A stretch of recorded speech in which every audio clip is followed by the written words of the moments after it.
No crea usted que es una falta de seriedad de mi parte, la portada. Pero es que no tengo más calificativos. El viaje de Maduro a Rusia lo dejó al desnudo. Y es un ejemplo claro de la vulnerabilidad del régimen en estos momentos. Aunque Venezuela News, ese invento infructífero, le quiera vender lo contrario. En un bacanal que reunió a lo más repulsivo de la política mundial, una vez más el dictador bananero se queda desnudo. Me gustaría decirlo de 3 doritos después, y seguramente lo haga más adelante. Pero en este caso, y para arrancar este video, 4 aviones después, el ridículo de Maduro en Rusia vuelve a darle un baño de realidad al dictador. El mundo los ignora y ellos aplauden, hacen montajes y quedan en ridículo. Y mientras Maduro se hace de payaso sin gracia en Rusia, en Venezuela, Diosdado va de cantinflada en cantinflada. Las imprecisiones, las contradicciones, las explicaciones del narcoministro lo tienen bailando en su propio laberinto. La operación Guacamaya lo tiene balbuceando. Pero el terror continúa, porque con armas largas y encapuchados, clásico, la tiranía allana ilegalmente la casa de Humberto Villalobos, miembro del equipo de María Corina y uno de los guacamayos, uno de los asilados recientemente liberados por los Estados Unidos, como les decía en el programa del día de ayer, la Gestapo de Cabello en acción, o como me decía José William o Fugazziti en los comentarios del canal, la KGB versión dictadura bananera. Y a pocos kilómetros en nuestro hermano país, Colombia, cada 2 días un niño es reclutado por grupos armados. El peligro de tener a un guerrillo en el poder, ¿no? De esto y más hablamos el día de hoy. Comenzamos. Si la civilización occidental quiere saber quiénes son los enemigos del mundo, que repita los videos del bochinchito este que armaron en Rusia. De hecho, Trump debería mirárselo con la seriedad que tiene el caso. En un despliegue de mandatarios tóxicos terminó el desfile en Rusia y Putin junto a Xi Jinping para mostrar que la alianza con China sigue firme. También estuvieron Lula da Silva de Brasil, Fico de Eslovaquia, Díaz-Canel de Cuba, Vučić de Serbia, Maduro de Venezuela o de Colombia, como usted prefiera. El secretario general del Partido Comunista de Vietnam, Tolam, el representante de la Autoridad Palestina, Abu Abbas, algo significativo, ¿eh? Lukashenko, obviamente, de Bielorrusia, y los mandatarios de todos los países de la ex Unión Soviética, terminados en Stán, Kazajistán, Uzbekistán. No estuvo Azerbaiyán, pero sí Armenia, Mongolia y Burkina Faso. La presencia de Lula en estos actos es una clara demostración de que abandonó cualquier disimulo de neutralidad. Pero, ¿qué podemos esperar si fue Lula, precisamente, junto a Fidel Castro, quien fundó el Foro de Sao Paulo en la década de los 90? Una organización compuesta por partidos políticos de izquierda progresista de América Latina que representa, por supuesto, lo peor del continente. La presencia de Maduro es obvia. Busca la fotico, el videíto para la basura propagandista esa de Venezuela News y los amplificadores mediáticos que él tiene. Uno de los inventos, por cierto, del infame ministro de Comercio Alex Saab para manipular la percepción y manejar la narrativa oficial. Venezuela News. Y ahí lo vimos. Un dictador robando cámara, saludando a la gente que la gente no le paraba a él.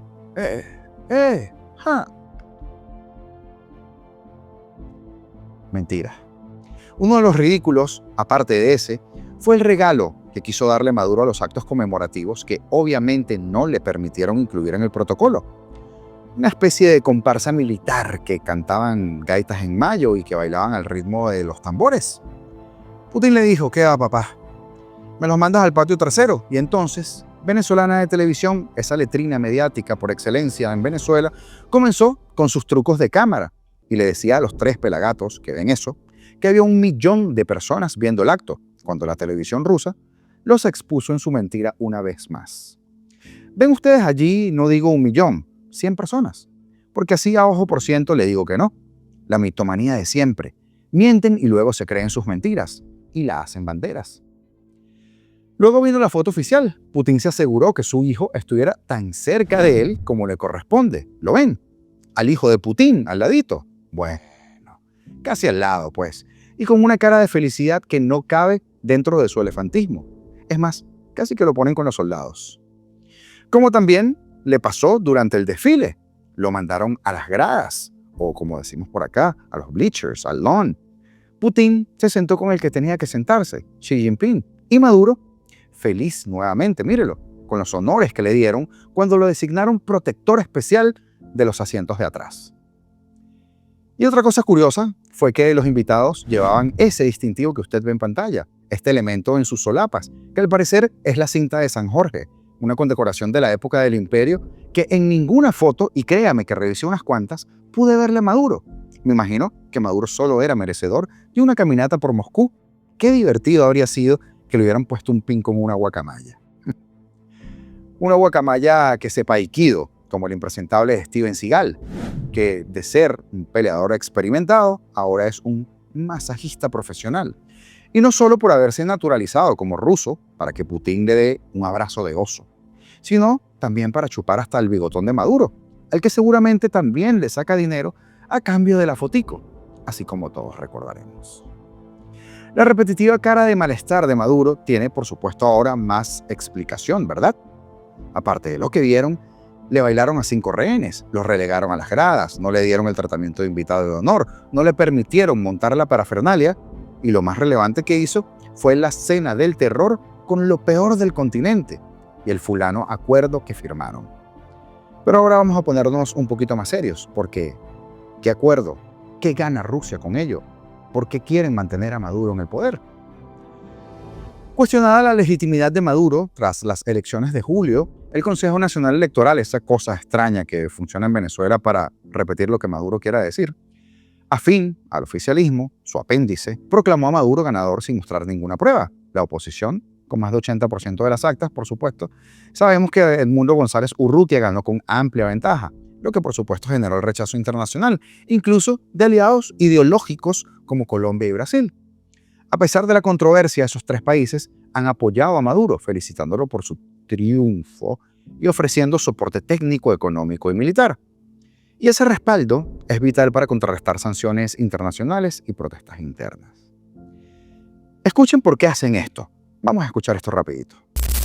¿Te imaginas que una gran corporación se organizara para reprimir y saquear distintas partes del mundo? No, no es una película de ciencia ficción, es la realidad. Quédate que te explico. A finales del año pasado, la historiadora y periodista Anna Applebaum sacó el libro Autocracias S.A., en el cual explica cómo las principales dictaduras del mundo se organizan para ayudarse a unas a otras como si fueran parte de una gran corporación, en la cual puedan apoyarse a evadir sanciones, reprimir y lavar dinero para sus oligarcas. Te doy un ejemplo.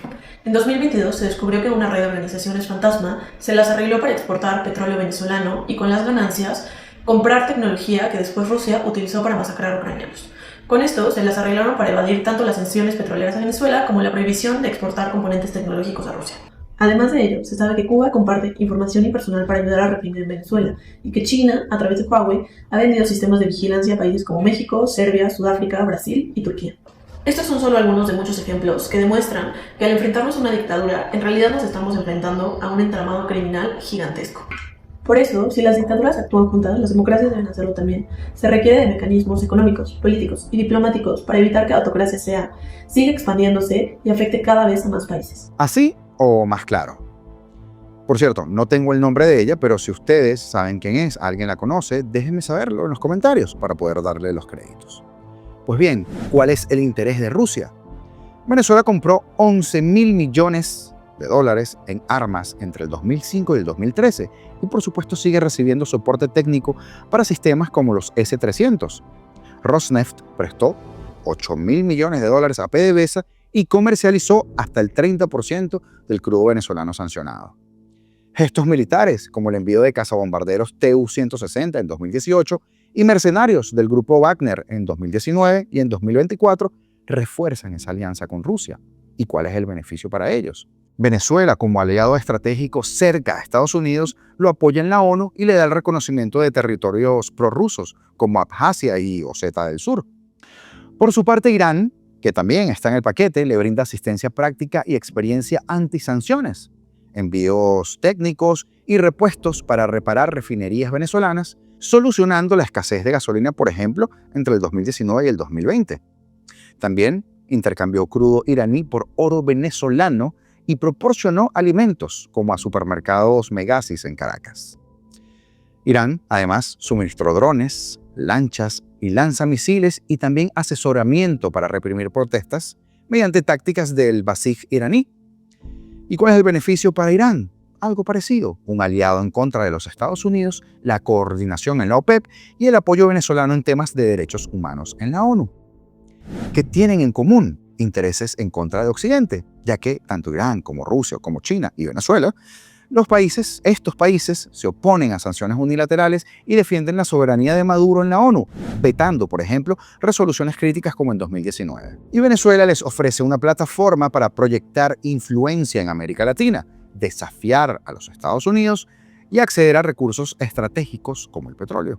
¿Y cuál es el impacto del apoyo? Pues bien, según expertos, sin China, Rusia e Irán, Maduro no habría resistido las sanciones de Estados Unidos ni las protestas internas.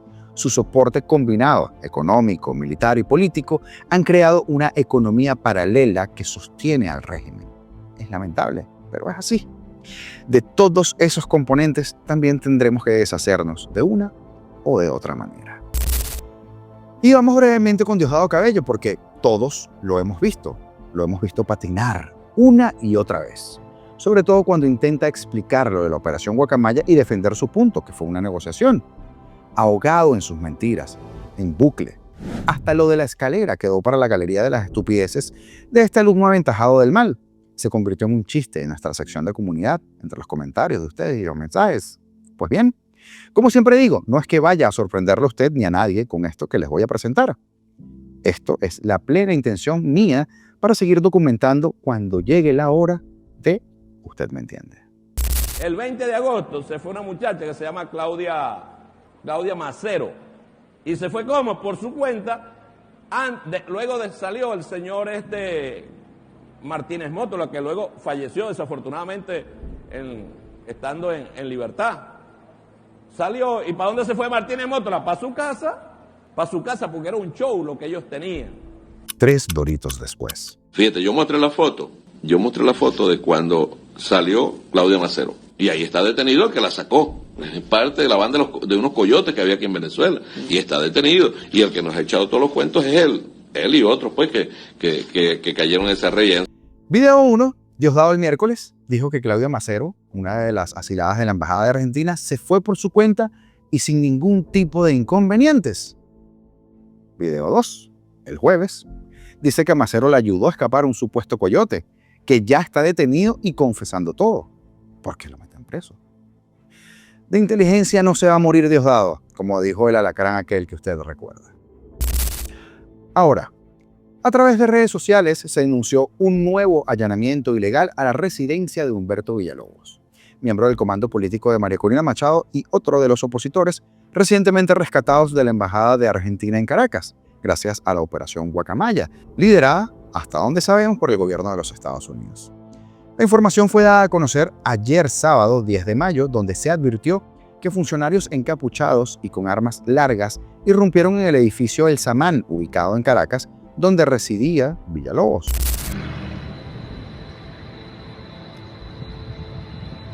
Están entrando. Una mujer ahí abrió la puerta. 6. A la denuncia se sumaron testimonios de vecinos en la zona, difundido por el periodista Richard Humberto Blanco en Como, quienes alertaron sobre una presencia irregular de funcionarios armados en el lugar. En un audio recibido por el comunicador se escuchó lo siguiente. Hay como 5 funcionarios de negro, totalmente armados, full armados, están tomándole fotos al edificio que está al lado, enfrente de los girasoles. Se bajaron de una camioneta negra, con un poco de armamento ahí, y están tomándole fotos y están tocando para entrar en el edificio. La imagen difundida muestra a varios uniformados en el área del estacionamiento, así como en las inmediaciones del portón principal del edificio, en lo que aparenta ser un operativo, como siempre, de la manera más burda, ilegal y violatoria de los derechos en Venezuela, sin identificación oficial visible. Ese es nuestro país. Y para cerrar, grupos armados reclutan a un promedio de un menor de edad cada 2 días en Colombia desde la firma del Acuerdo de Paz de 2016, con la entonces guerrilla de la FARC, según un informe de la Justicia Especial publicado este viernes. Muy triste esto.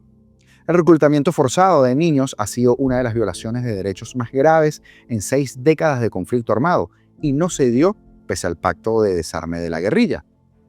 Después de la firma del acuerdo de paz en 2016, al menos 1.494 niños y niñas, también adolescentes, habrían sido víctimas de reclutamiento forzado.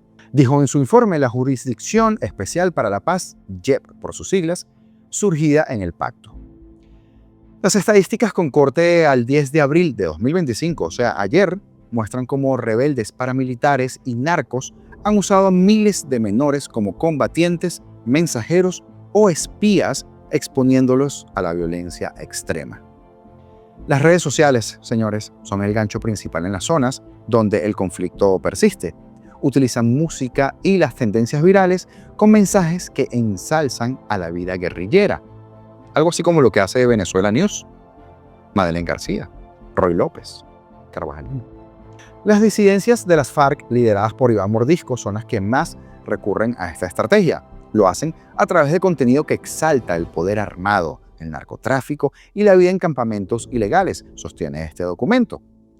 Cauca, suroeste, plagada de narcocultivos, es la región con mayor probabilidad de ciberreclutamiento de estos menores, seguido por el Huila en el sur y Nariño en el suroeste. Las antiguas FARC son las principales responsables de este delito, según ha dicho la JEP. Entre 1996 y 2016, la guerrilla reclutó entre 19.253 y 23.811 niños y niñas. De ellos, el 30% tenía menos de 15 años, pero la mayoría, un 53%, eran adolescentes de entre 15 y 17 años. Utilizaron sistemáticamente para el desarrollo del conflicto armado a estos niños y a estas niñas como parte de su política expresa y formal de reclutamiento, acusó este organismo. La JEP investiga los mayores crímenes del conflicto y una vez dicte las primeras condenas, impartirá sanciones alternativas a la cárcel para los máximos responsables a cambio de que cuenten la verdad y de que reparen a las víctimas. La unidad de búsqueda de personas dadas por desaparecidas registró a finales de enero al menos 3.201 menores desaparecidos por el conflicto. Con las negociaciones de paz estancadas bajo el gobierno de izquierda de Gustavo Petro, más que de izquierda, muy comunista, Colombia vive su peor repunte de violencia desde la firma del acuerdo. El conflicto armado, impulsado por el narcotráfico, deja casi 10 millones de víctimas, la mayoría desplazados. Y ese es otro de los dramas que vive nuestro continente, que nos afecta directamente a los venezolanos y del cual tenemos que ayudar a Colombia a salir. Suscribirte, comentar y darle like a los videos, compartirlos, es gratis. Y es una excelente manera de ayudarnos. Así que atrévete, los botones están aquí abajo.